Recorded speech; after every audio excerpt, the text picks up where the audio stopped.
Vous serez d'accord avec moi, ça arrive pas souvent, mais normalement, quand des gens veulent payer pour nous, on n'est vraiment pas à l'aise avec ça. On préfère tout payer, puis on s'organise avec nos choses, mais on n'accepte pas que les gens viennent puis nous fassent un peu cette grâce-là.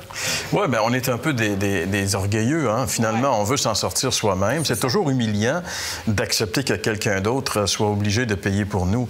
Mais il arrive des situations dans la vie où, si on ne s'humilie pas, on va payer cher. Et ça me rappelle l'histoire de cet homme. Ça se passait, c'est une histoire réelle, ça se passait dans les années 30, dans la Grande Dépression aux États-Unis. Et il y avait un homme qui avait été accusé d'avoir volé un pain. Finalement, ça se passe à New York. Et il est amené devant le juge LaGuardia, qui est devenu plus tard le maire de la ville de New York.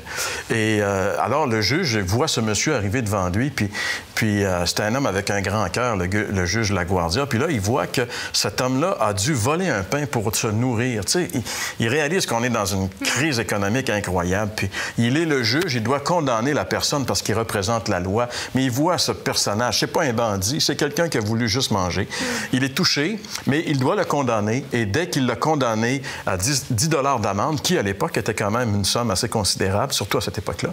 Alors, il voit l'homme s'effondrer. Alors, il enlève sa toge de juge, il descend de son banc, il va à côté du monsieur, il ouvre son portefeuille, il lui donne le 10 $ pour payer sa contravention. Tu sais, et la leçon, c'était qu'il avait dit au monsieur, en tant que juge, je dois vous condamner, c'est la loi. Mais en tant qu'ami, je peux payer à votre place. Et c'est exactement ça, la grâce, finalement. C'est ce que Dieu a fait pour nous. Absolument. Tu sais, quand il y a eu une publicité, il y avait là, quelques années, à propos d'une carte de crédit, puis il y avait un concours qu'on pouvait gagner notre compte. Tu sais, si tu avais 2 000 à 3 000 ce mois-là, il tombait à zéro, puis là, la publicité, tu voyais la feuille se secouer, puis les chiffres tombaient, puis finalement, le total était à zéro.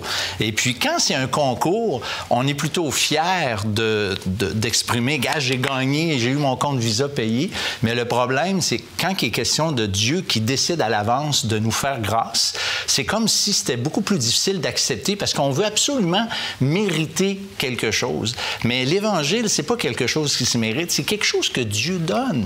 Puis il faut le recevoir comme ça, puis c'est un peu, il faut s'humilier, en fait, reconnaître que non seulement Dieu veut pas, mais nous ne pouvons pas faire quoi que ce soit pour être pardonné puis recevoir sa grâce, recevoir en fait la vie éternelle.